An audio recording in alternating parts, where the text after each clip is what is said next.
Utility companies here in New Hampshire are planning cuts to energy rates. This is after a winter of skyrocketing rates. Now, Eversource and Unitil have both announced plans already to reduce those supply rates in the coming months. We're joined live now by New Hampshire's consumer advocate, Donald Creese. Hello there, sir. It's nice for you to be here with us. We appreciate it. Good to see you. Great to be with you. So let's start with this question. So what's changed here about the market that allows such a big cut in rates? Well, the wholesale price of natural gas around the globe is what tends to drive the price of electricity at wholesale in New England. And so the natural gas prices come down. The price that wholesale producers of electricity are bidding to our utilities has come down.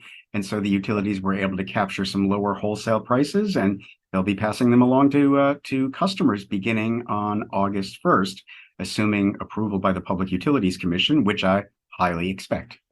And Don, we're talking about, in some cases 40-something% decreases, so pretty sizable gains in terms of what people could save per month in their pockets. But these proposed rates, they start in August. They're expected to stay in effect for about 6 months. So the question is, what happens after that? Is there a chance Granite Staters could start having to pay more once again? That is possible. We're really at the mercy of a pretty volatile market. And so I think that even though we're getting some great relief now, we shouldn't become complacent. Electric rates for the past several months have really taken a hit on family budgets and the bills that families now have to adjust for with these increases. So now that's going down, at least for Eversource and Unitil. But what do we know about the customers for the other utility companies, the electricity companies here in New Hampshire? Any relief in sight for them coming up?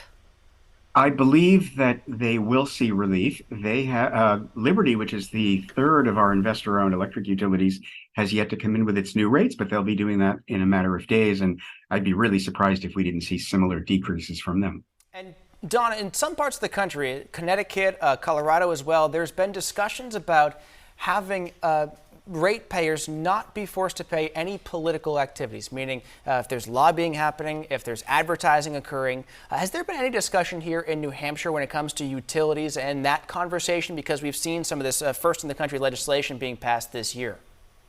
That's actually already prohibited by New Hampshire law. The statute was passed, I think, 4 or 5 years ago. And so it's not a concern here in our state. Looking back, obviously, hindsight, we could see that it wasn't necessarily an organic situation that developed with the war in Ukraine, thus spiking natural gas prices that affected all of us in the months after. But when we talk about forecasting beyond January, when we could see these rates fluctuate again, is there anything on the horizon that you're able to visualize yet that could cause the rates to go back up?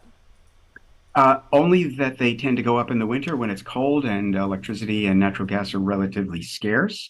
And, again, it's just because the market is so volatile that what we're going to be missing in the future, I think, is a steady and predictable rate. And that's a cause for worry. I think that's not good for consumers in the long run or even the short run. New Hampshire's consumer advocate, Donald Creese, always appreciate seeing you. Have a great weekend. Thank you. Thanks.